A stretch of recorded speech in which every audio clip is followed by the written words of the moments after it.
boa tarde, graça e paz a todos. Graça e paz a todos, amém? Nós estamos no lugar maravilhoso que é a casa do Senhor Jesus e vamos pregar um pouquinho.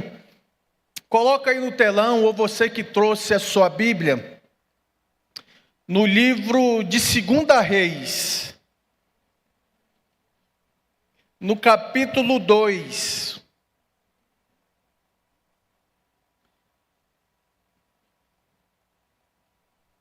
Versículo 19.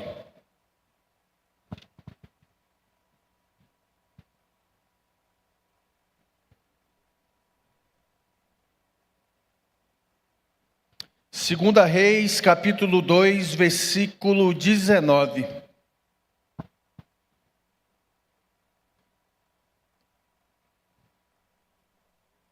A palavra do Senhor diz assim, 2 Reis 2, 19.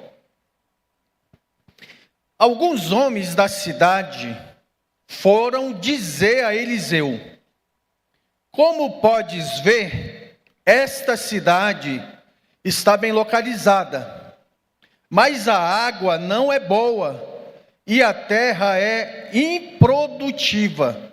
Em algumas versões fala que a terra é estéril. Alguém tem essa versão aí? Amém? E disse ele: ponha sal numa tigela nova e traga-me para mim. Quando o levaram, ele foi à nascente. Ele foi aonde? Na nascente.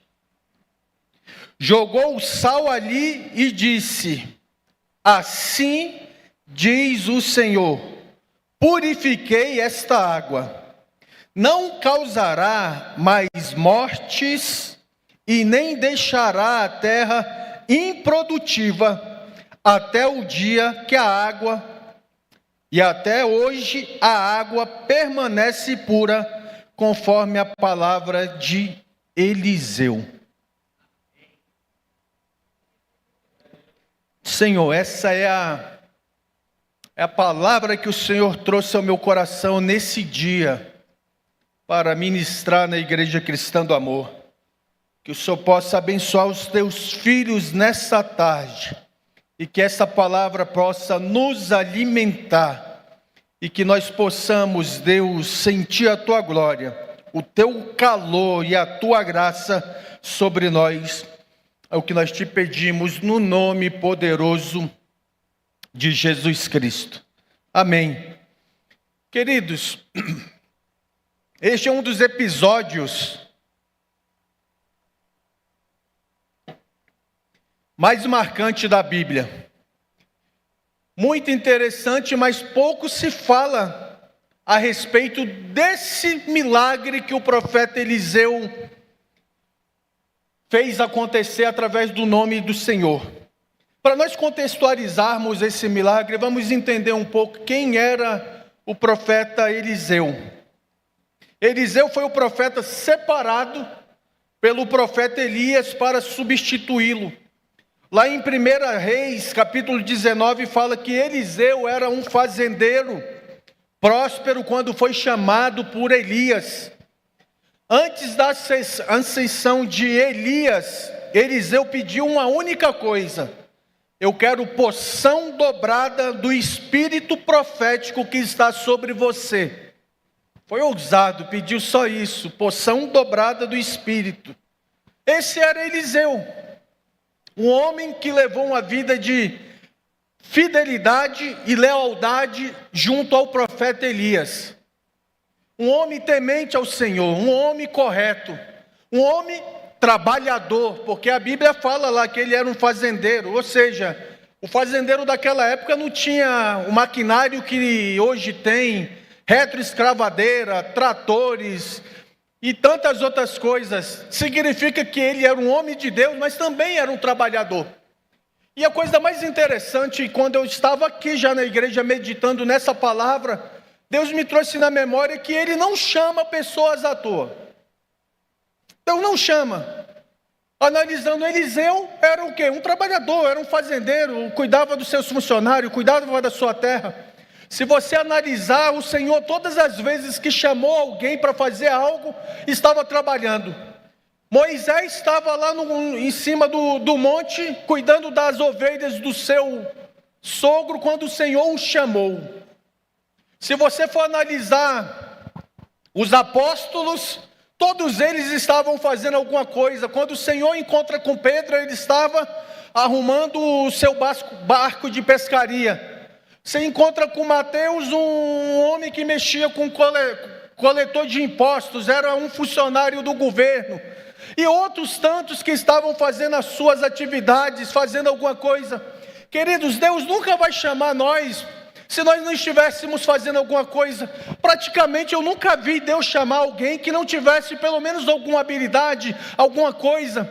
Para trabalhar na obra do Senhor, no mínimo, nós temos que ter disposição para poder começar a fazer alguma coisa, para começar a se movimentar, para começar a fazer alguma coisa.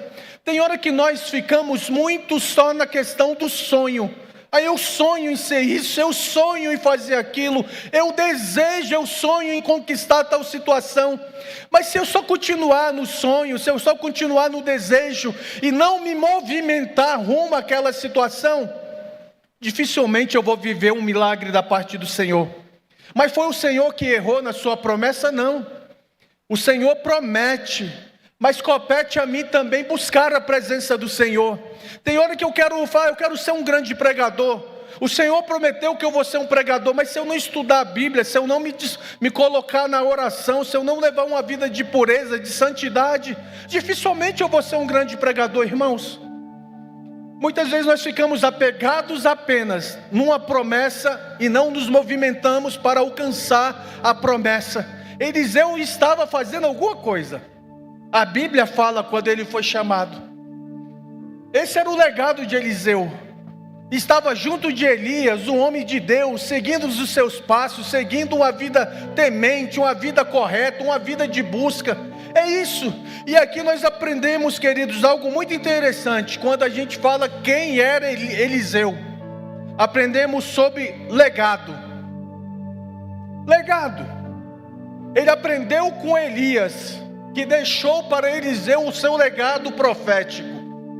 E assim Eliseu continuou dando prosseguimento ao legado deixado pelo profeta Elias.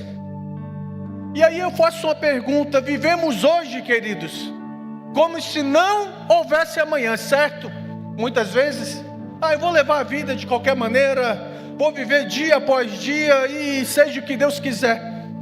Qual é o legado que nós estamos fazendo, ou montando, ou planejando, ou construindo para os dias futuros?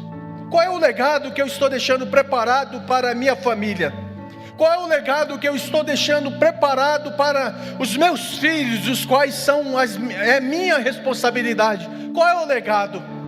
Eliseu substituiu Elias por causa do seu legado, que foi preparado espiritualmente. Qual é a preparação espiritual, queridos, que nós estamos ministrando sobre a vida da nossa família? Eu não vou nem falar de pessoas do trabalho, porque o trabalho, cada um leva a sua vida, é funcionário. Mas na sua família, qual é o legado que você está preparando? O legado, o dia que o Senhor vos chamar ou nos chamar, ficará para filhos e esposa, se assim for o homem primeiro. Qual é o legado? Será que eles lembrarão de nós de algum momento, ou será que só lembrarão no dia do nosso sepultamento? Tem pessoas que passam nessa terra e não deixam legados nenhum. Tem pessoas que ele só é lembrado enquanto vivo. O dia que morre, acabou, nunca mais. Passa ano, 2 anos, 3 anos. Eu estou sendo até generoso, porque muitas vezes, uma semana depois, as pessoas já não lembram mais daquele que foi. Só lembra a esposa, se era casado.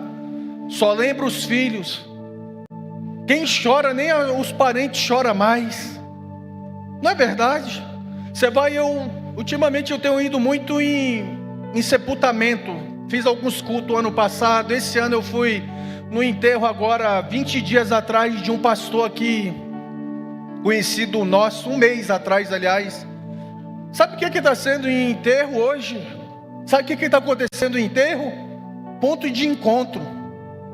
Chega no enterro, o irmão está sendo velado, e as pessoas chegam lá e dão gargalhada. Quanto tempo, Bill, que eu não te vejo?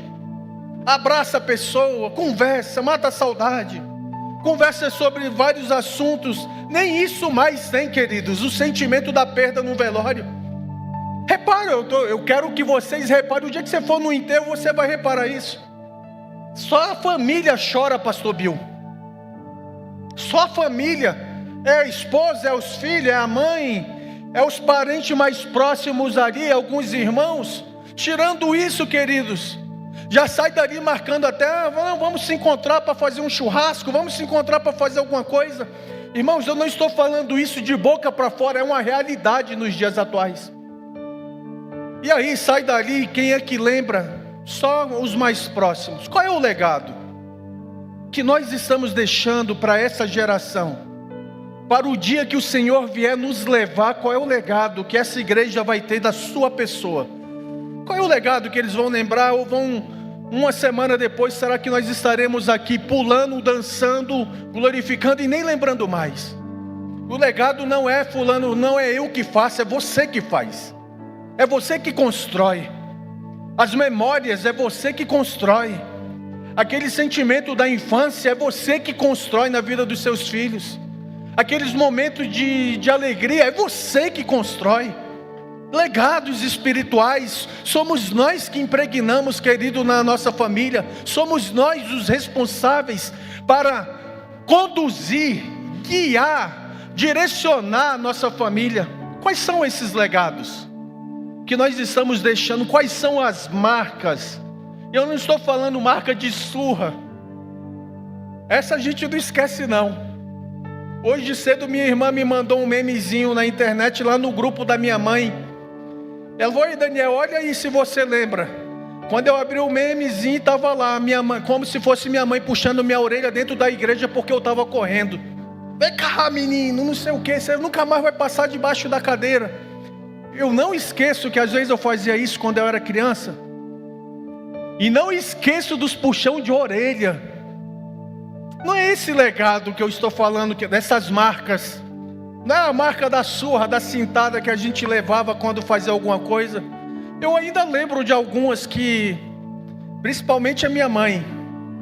Meu pai passava o dia trabalhando, minha mãe que ficava em casa, então a gente bagunçava com minha mãe. Consequência disso, as minhas recordações dos momentos mais tenebrosos que eu vivi com a varinha de goiaba foi com minha mãe, irmãos.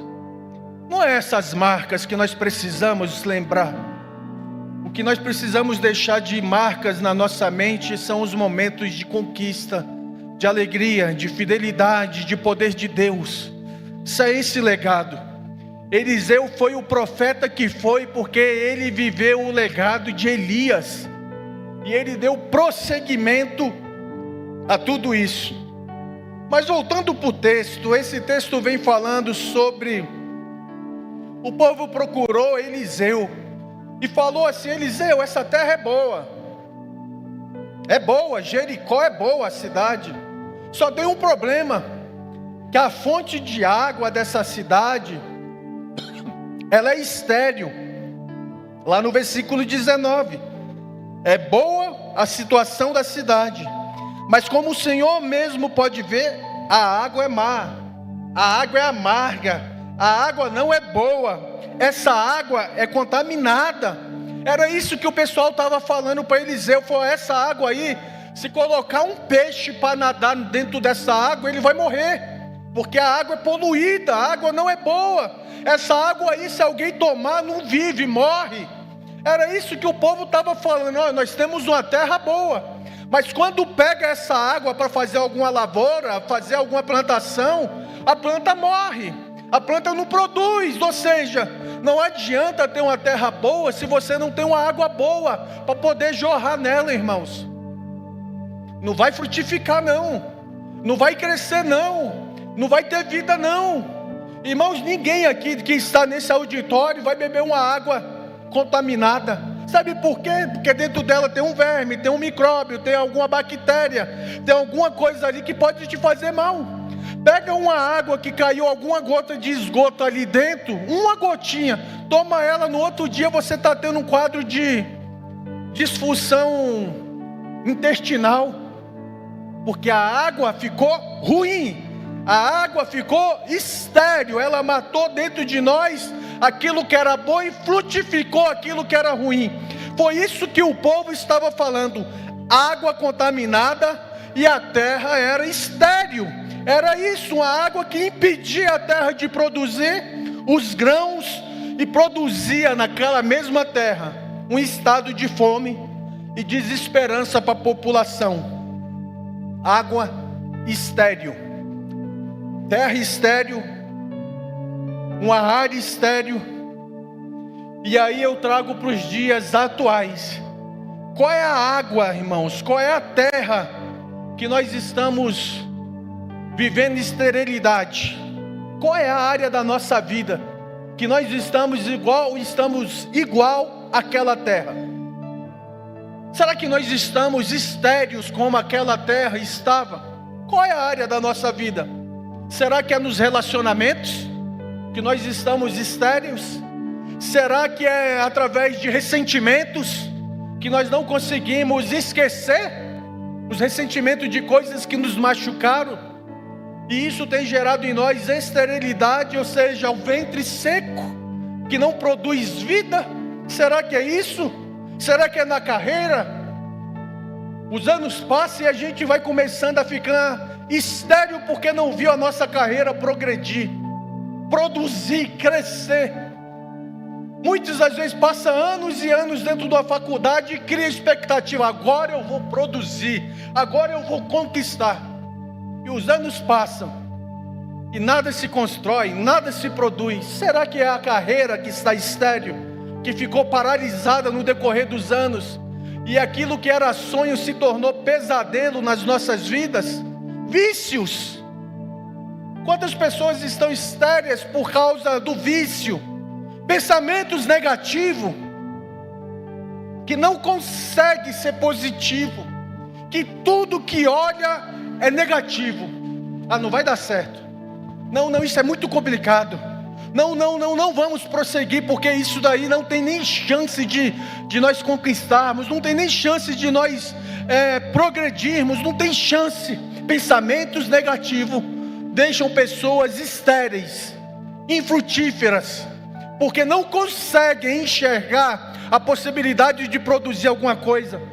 Tem pessoas que compram a terra, não, essa terra não presta, não vai dar certo aqui, só nasce capim aqui, male e dá 20 centímetros, 10 centímetros.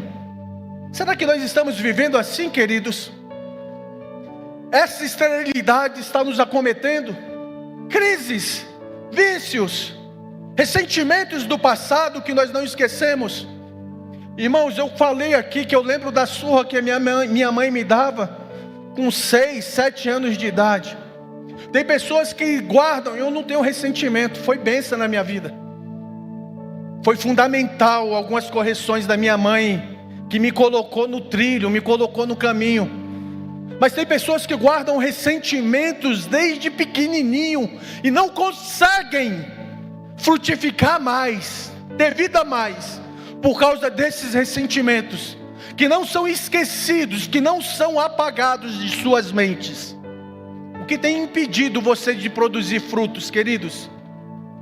O que tem impedido de você frutificar? Eu falei apenas de algumas coisas, mas será que foi uma traição, a qual você não consegue perdoar? Será que foi uma decepção que gerou em você um bloqueio? Será que foi alguma crise no casamento? Uma crise financeira que gerou em você a incredulidade que Jesus pode dar? Às vezes uma decepção pastoral, uma decepção com a própria igreja, porque aqui nós falamos de uma igreja triunfante, uma igreja vitoriosa. Aqui nós falamos de uma igreja que vive o extraordinário, e muitas vezes a gente tem pessoas que não conseguem viver isso, e isso gera na pessoa esterilidade. porque não consegue romper as barreiras daquilo que não produz fruto. O que tem impedido você de ir além? Veneno na água era o que tinha naquela fonte. As impurezas, quais são os venenos que têm contaminado a sua água? Quais são, queridos?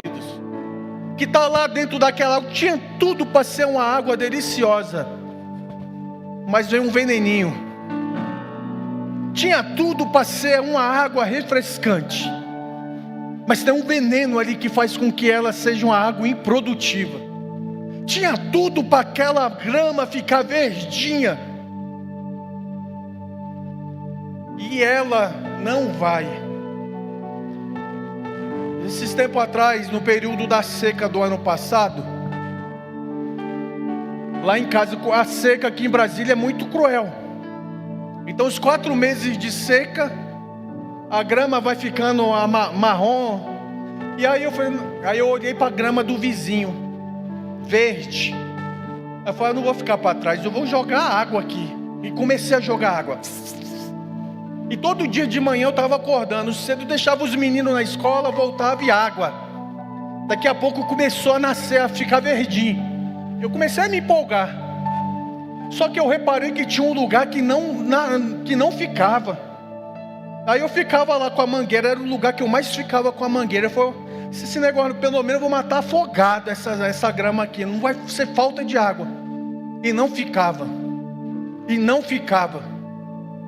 E aquilo me encabulou. Por que não nasce vida? Por que não fica verde? Por quê? Tudo verdinho, mas um cantinho apenas, um quadradinho, nada. Aí aquilo me gerou eu vou lá, eu vou ver o que tem isso daí. Um dia eu peguei uma colher, alguma coisa, e fui lá para ver. A hora que eu dei uma negociada assim na terra, descobri que não era terra, era uma laje que tinha. Plantaram a grama em cima de uma laje, de um cimento. É por isso que nunca ficava verdinho aquele local, porque não crescia, não absorvia os nutrientes da terra. Eu jogava água, Bill, a água evaporava, ela não descia, a terra não ficava úmida, não tinha raiz, era superficial. Por que será que às vezes a nossa vida está igual aquele quadradinho lá da minha casa? Será que nós endurecemos tanto o nosso coração que domingo após domingo a gente não sente nada, porque às vezes ficou duro, parece um cimento. A água é derramada sobre nós todos os domingos, e nada frutifica, e nada vem, e nada acontece. A água venenosa, é isso que está acontecendo nos dias atuais, queridos. Isso aqui foi falado lá com o profeta Eliseu, mas nos dias atuais nós vivemos essa mesma problemática. A terra é boa onde nós estamos, a terra brasileira é boa. Nós vivemos num país que qualquer coisa que você faz, você prospera, é boa. Nós vivemos num país que não é escassez, aqui tem até demais. Só não sabemos administrar muitas vezes aquilo que nós conseguimos conquistar, ganhar, adquirir. Mas a terra é boa. Existe até alguns exageros nessa terra no Brasil, mas a terra é boa. Mas o problema está na fonte. O povo é bom, mas o problema está na fonte. Nós vivemos isso, queridos, muitas vezes. E aí eu pergunto para você nessa noite: onde está essa fonte? Porque o segredo é resolver o problema da fonte. Se o problema está na fonte, então vamos na fonte. Se o problema está lá onde nasce a água, então vamos nessa água resolver o problema. Foi o que o profeta Eliseu falou: vamos até a fonte. E aí, queridos, essa fonte, simbolizando nessa noite, não é a fonte que o Eliseu foi, da água que brotava lá em cima, mas a fonte que nós falamos nessa noite é eu e você. Essa fonte sou eu, é o que está dentro de mim, está dentro do meu coração. A fonte é você. A água que brota, amarga, a água ruim, ela brota dentro de nós, queridos. Nós somos a fonte, não é essa água.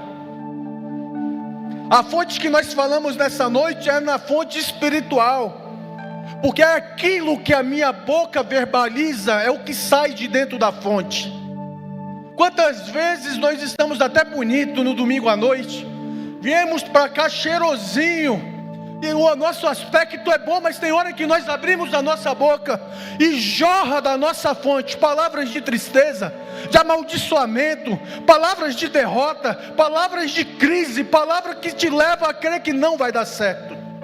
A fonte somos nós, e a terra é as pessoas que recebem dessa fonte, e muitas vezes é a nossa própria família que está recebendo essa água. Você já parou para pensar o que você está jorrando em cima das pessoas que estão do seu lado? O que você tem jorrado? Algum tempo atrás eu conversei com um rapaz aqui na igreja, a ser mais exatos, há 2 anos atrás. Teve um negocinho dos jovens lá na minha casa uma tarde, e ele foi bacana. Aí ele falou: pastor, eu queria conversar contigo. Aí a gente trocou uma ideia, bateu um papo. Ele falou: pastor, sabe por que eu não consigo romper? Porque todo dia eu sou amaldiçoado. Todo dia eu recebo uma palavra de maldição. Até quando eu vou brincar com meu pai, as palavras que saem da sua boca é de maldição, palavras ruins, palavras que me denigrem, palavras que me envergonham. O pai era a fonte, a terra era o filho. A autoestima daquele rapaz não era autoestima, era baixa estima. Traumas, angústias, dores, que não bastava só eu falar com ele, mas a fonte tinha que mudar. É a fonte que tem que mudar. Tem hora que nós falamos: mas esse menino, ele não vai para frente, esse menino não presta. Mude a fonte. Em vez de jorrar que não vai, começa a abençoar. Mude a fonte. Em vez de falar que ele não vai conquistar, fala que vai conquistar. Em vez de falar que o menino não vai dar para nada, começa a falar, abençoar esse filho, querido. Começa a abençoar a sua esposa. Irmãos, a gente já viu muita coisa estarrecedora, de pessoas que amaldiçoam até a 4ª, 5ª geração. Muda a fonte, mude as palavras, mude o seu proceder, mude a sua maneira de agir, de falar. Mude a fonte do que sai da sua boca. Mude.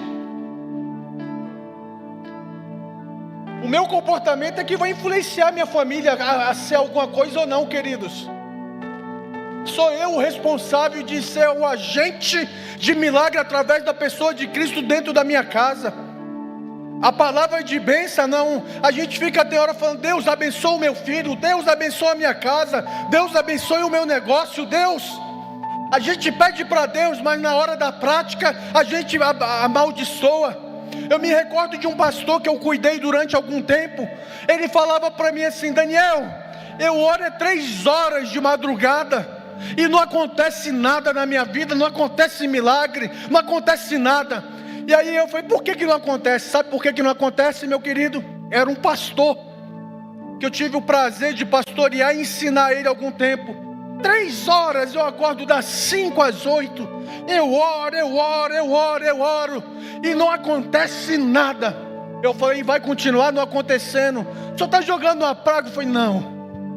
Então por que não vai acontecer? Porque você ora 3 horas, termina a oração, a sua casa vira um ringue. Você xinga o seu pai te xinga, sua mãe te xinga, você xinga a sua mãe, você amaldiçoa o seu pai, você amaldiçoa a sua irmã, você amaldiçoa o seu talento, você amaldiçoa tudo. É uma guerra. Ele orava 3 horas, a hora que levantava, a guerra, a casa dele era uma guerra. Era uma guerra, não vai acontecer nada. Porque ele falava para Deus, mas as suas atitudes eram de uma fonte amarga. estéril. Não adianta eu pedir para Deus, muda a minha história, muda a minha vida, se eu estou jorrando coisa ruim da minha boca, se eu estou falando maldição da minha vida. Irmãos, tem hora que a gente amaldiçoa até o carro que a gente traz, vem para a igreja, amaldiçoa a bicicleta, amaldiçoa o tênis, amaldiçoa a roupa. É ou não é, irmãos? Amaldiçoa até a cama. Eu lembro que quando casado com a Ruth, a gente comprou uma cama daquela que tinha grade ainda. Lembra das camas? Ainda tem, não sei se tem. Um dia a cama já uns... tem coisa que a gente nem troca, parece que a gente quer levar para o céu com a gente, a cama. Aí um dia a gente chegou em casa, mais afoito, eu dei um pulo na cama. A Ruth estava, eu dei um pulo, pum, a grade foi no chão. Eu podia amaldiçoar a cama. Eu podia falar, essa cama não presta. Ou material ruim, eu poderia falar isso. Tem hora que a gente faz isso, né? A nossa geladeira não gela mais. Ou geladeira dos infernos. É ou não é, irmãos? Ou essa goiaba, tem um bicho, a hora que eu vou comer tem um bicho. Ou isso aí. Sabe o que eu fiz naquela noite? Em vez de amaldiçoar a cama, eu fiz foi rir. Ei, Rutinha, nós estamos precisando comprar outra cama. Até brinquei com ela hoje. Eu nunca coloquei você para dormir no chão. Quem sabe hoje é um grande dia para a gente dormir no chão, nós dois. Agradecer a Deus pela cama, porque aquela cama me sustentou 8 anos. Dormi bem com ela. As noites de amores foi ali, maravilhosa. E eu vou amaldiçoar o que me trouxe alegria. Os carrinhos que a gente já andou, né, Bill? Quando eu comecei a namorar com a minha esposa, eu já falei isso aqui na igreja. Eu tinha um carro que era tão velho, que eu tinha uma barata que morava dentro do meu carro, chamada Gabriela. Tão velha, e ela só aparecia quando a Ruth entrava dentro do carro. Pequenininha, e eu já estava assim, até pegando paixão pela Gabriela. Quando ela aparecia, eu falei, Gabriela, sai. O carro era velho, irmãos. Para ter uma noção que uma baratinha morava no carro. Até um dia que a baratinha, eu estou dirigindo pelo retrovisor, eu vi a baratinha subindo assim. Eu falei, ixi, vai subir na Ruth. O carro era velho. Eu parava o carro lá na Candangolândia, na casa da minha sogra, que era assim, ó. Eu parava sempre assim. Não é que eu queria parar assim, não. É que para não passar vergonha. Porque eu despedia da Ruth e ia embora, deixava o carro descer para pegar na banguela. Mas eu era feliz. Meu primeiro carro, irmãos, eu encerava aquele carro dia de sábado à tarde, lavava o pneu, as calotas, parecia que era uma Ferrari na minha mão. Foi o carro que Deus me deu, eu lembro até hoje, ano 82, Bill. Eu sou de 77, imagina. Irmãos, o carro, 5 anos depois que eu nasci, era o carro. Mas era a bênção que Deus tinha me dado. Era bacana andar naquele carro. Eu comecei lá. Eu nunca amaldiçoei, Everaldo, do carrinho. Eu dei fim na Gabriela, que um dia a Ruth falou, passa um baigão aí. A Gabriela amanheceu morta.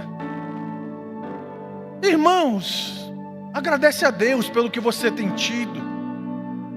Agradece a Deus pelas bênçãos. Não seja a fonte que vai matar os seus sonhos, não. Você é a fonte que vai trazer vida. Vida. A palavra convence, mas é o exemplo que arrasta. Tem uma frase da Madre Teresa de Calcutá: não se preocupem, porque os seus filhos não te escutam, mas te observam todo dia. Falar com o menino e ele não ouvir é normal, mas ele te observa em detalhes. Ou seja, o que você faz, a fonte jorrando, é observado por eles todos os dias. Faço o que eu falo, mas não faço o que eu pratico. Quantas vezes nós estamos vivendo isso? Faço o que eu falo, mas não faço o que eu pratico. Que fonte é essa? Que fonte é essa? Aí eu falo para o menino, não é pecado mentir, mas se eu minto, Ele vai no que eu falo ou no que eu faço? Menino, falar palavrão é pecado, mas eu falo palavrão, ele vai no que eu falo ou no que eu faço?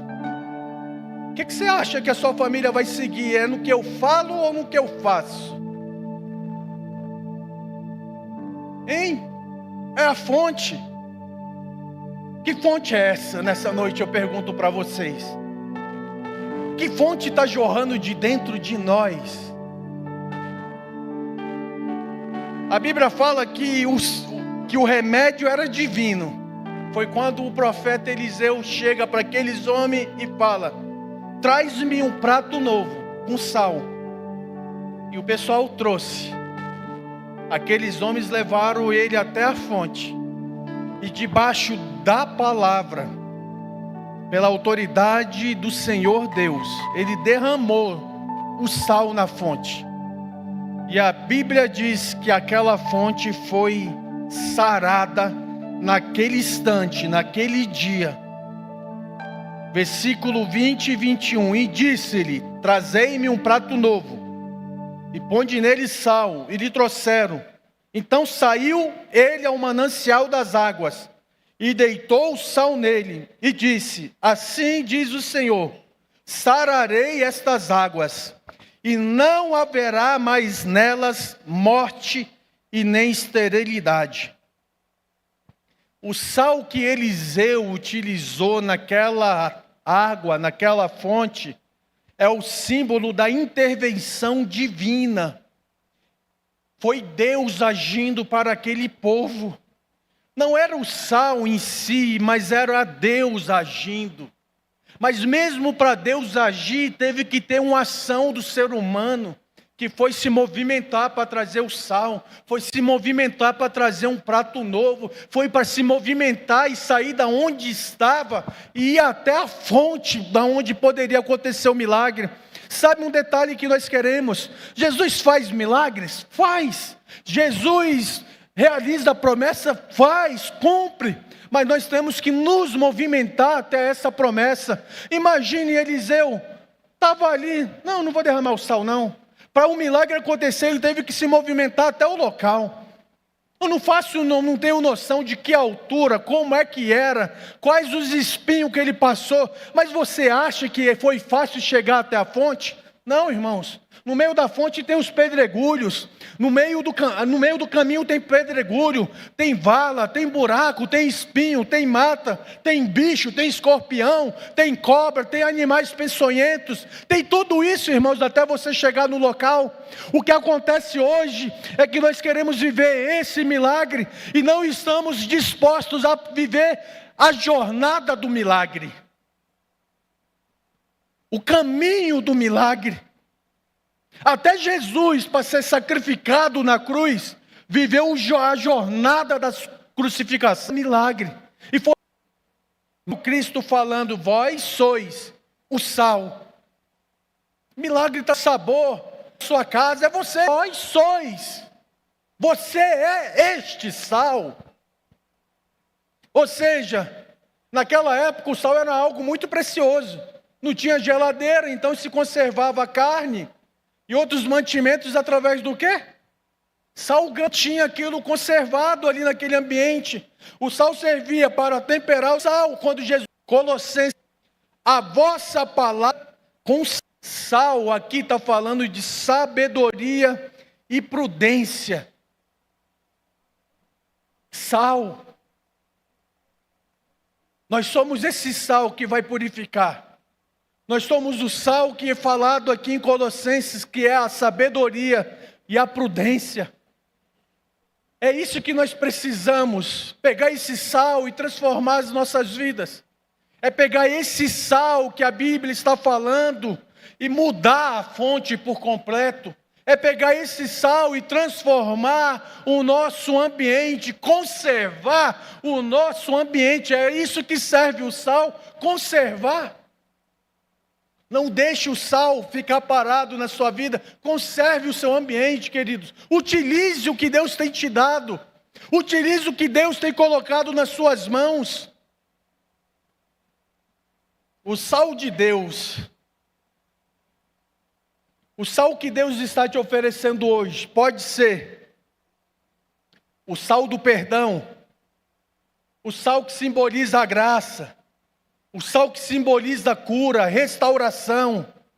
O que você precisa experimentar de transformação divina nessa noite? Qual é a parte desse sal que precisa tocar na sua vida nessa noite? É o sal da cura física? É o sal da restauração familiar? É o sal que transforma a sua vida de rancor para uma vida de perdão? O que precisa? Qual é essa porção do sal que precisa mudar dentro da sua casa? A ação profética, Eliseu agiu com fé e obediência. Qual é a ação que eu tenho que fazer nessa noite? Será que eu preciso adicionar fé na minha vida? Será que eu preciso ser mais obediente à palavra do Senhor? Existe uma ação profética. E Eliseu foi movido por isso, ele tinha fé que através daquela ação um milagre aconteceria. Ele tinha fé que um milagre poderia ser alcançado através daquela atitude. Será que nós temos fé mesmo, queridos, que Jesus pode fazer? Será que nós temos fé que Jesus realmente pode curar, pode libertar, pode mudar as nossas vidas? Não deixe essa fé morrer. Você pode até não estar tão avivado. E às vezes acontece. A chama está mais ou menos. Mas a fé não pode morrer. A chama tem hora, ninguém é 220 toda hora, irmãos. Ninguém. Ninguém pula todo culto. Ninguém grita todo culto. Isso é normal. Mas a fé, essa não pode morrer dentro de você.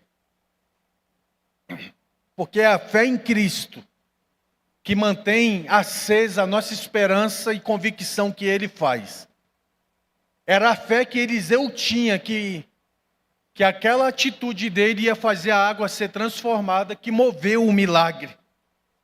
O milagre para acontecer na nossa vida parte primeiro da nossa fé. Se eu não tiver fé que a fonte muda, pode ser água, pode colocar até uma água, um cano da Caesb lá, que a água sai impura. É a nossa fé no Senhor que vai transformar a fonte da vida que existe dentro de mim e de você. Respeito e admiração não floresce com água contaminada. Muitas vezes nós queremos respeito, queremos ser admirados. Não adianta. Se a fonte não for tratada, não tem admiração, não tem respeito, não tem. Não adianta eu estar bonitinho por fora e por dentro eu estar jorrando água impura. Não adianta, queridos. Eu tenho que tratar a causa. Aonde? É na fonte. É a fonte que eu preciso tratar. Esses dias atrás, no meu carro, eu saí de casa. Aí a hora que eu liguei o carro, eu vi no painel, pneu descalibrado. Aí eu vi que o pneu de trás precisava encher.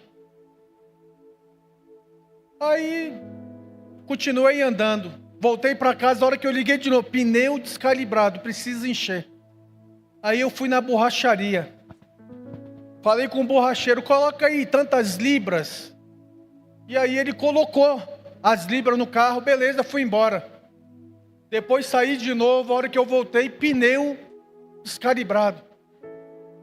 Pneu não esvaziou totalmente, eu continuei andando 1 dia, 2 dias e a mesma mensagem. E eu comecei a acompanhar e o pneu foi diminuindo. Sabe por quê? Porque eu não tratei a causa principal. Eu usei um paliativo para aquela situação do pneu. Eu fui lá e enchi o pneu. Só que ele continua esvaziando. Eu enchi de novo. Ele continua, sabe por quê? Porque se eu não tratar a causa, a fonte, não vai resolver. Daqui 5, 6 dias, 10 dias, o pneu vai estar totalmente furado. Eu tenho que ir lá na fonte, aonde furou o pneu, e consertar, resolver o problema. É isso que Jesus está falando para nós nessa noite. Ele quer ir na fonte contigo. Porque não adianta eu passar apenas um paninho. Não adianta eu apenas jogar um balde de água aqui. Sabe como é que a poeira vai sair dessa igreja aqui? Jogando água, com a vassoura, esfregando, limpando, puxando. Não adianta só vir uma água. É muito superficial. E é isso que Deus deseja para nós nessa noite, é que nós deixemos de ser superficial, que nós deixemos de tratar apenas de maneira paliativa algo ali. Sabe, irmãos, tratamento paliativo no mundo oncológico é um tratamento que não tem cura. Está tratando ali de apenas enquanto pode, melhorando um pouquinho. Deus não tem tratamento paliativo para servo de Deus. Deus tem cura, irmãos. É cura, não é paliativo. Paliativo é quando a pessoa não tem mais esperança de vida. É quando recebe, não adianta mais. Vai ser um tratamento paliativo. Nós vamos dar remédio para dor. Nós vamos curar suas feridas. Nós vamos aproveitar de alguma maneira. Até você fazer a sua passagem, como fala, de uma maneira tranquila. É isso que você deseja? Tratar paliativamente? Eu vou indo tratando. Vou tratando até quando dá. É como diz a música do Zeca Pagodinho, deixa a vida me levar. Vai indo, vai sendo dessa maneira, vai sendo desse jeito. Queridos, não é isso que o Senhor deseja. O que adiantaria o Eliseu pegar a água e jogar lá 2 quilômetros abaixo? A fonte não seria tratada. Aquela água jogaria ali o sal e a água levaria. É na fonte que o Senhor está falando. É o seu coração que precisa ser tratado nessa noite. O milagre começa quando eu verbalizo para Jesus: Senhor, trata a fonte, trata a minha alma, trata os meus desejos, trata o meu pensamento. É isso que Ele precisa de nós nessa noite. É que um rio de água viva flua dentro de nós, queridos. A fonte não pode ser contaminada. Rio de água viva não flui dentro de nós com água contaminada. A Bíblia fala em João 7:38, que se crê em mim, é isso que ele está falando. Se você crê em Jesus Cristo, como diz as Escrituras, do seu interior fluirão rios de água viva. Eu gostaria que você se colocasse em pé nessa noite. Rios de água viva. É isso que Jesus está falando, rios de água viva. Foi a mesma coisa que o profeta fez. Rios de água viva saiu daquela fonte quando Deus fez o milagre. E é isso que Ele deseja para você nessa noite. A sua fonte ser transformada. Ser purificada nessa noite. O milagre aconteceu. Aquela terra voltou a ser fértil. A água era a mesma, a fonte era a mesma. Não foi em outra fonte, a fonte é a mesma. Sabe o que significa, irmãos? É que você pode viver dias melhores. É que você pode voltar a sonhar. Porque se você crê em Jesus Cristo, a fonte contaminada vai ser purificada. E você vai começar a fluir rios de água viva. Vida. A sua casa vai ser transformada. Filhos vão ser tomados pela glória. Vida vai ser gerada dentro de você. Vida. E é isso que Jesus faz nessa noite. Vida. Ele é a vida. É isso que eu e você precisamos nessa noite. Dessa vida. É uma água limpa que você pode beber. É uma água limpa que você pode ser saciado dela. Jesus pode fazer. É isso que você precisa dessa noite. Porque a hora que você flui água viva, a sua casa é transformada. A sua vida por completo é transformada. É isso que Ele deseja nessa noite. Eu quero te chamar a viver isso nessa noite. Flua novamente uma água cristalina, Uma água que vai matar sua sede, não só material, mas espiritual, os seus desejos. Volte a sonhar, irmãos. Volte a navegar num oceano límpido, limpo, maravilhoso. Volte a sonhar. Volte a beber da fonte da água da vida. Jesus está vivo.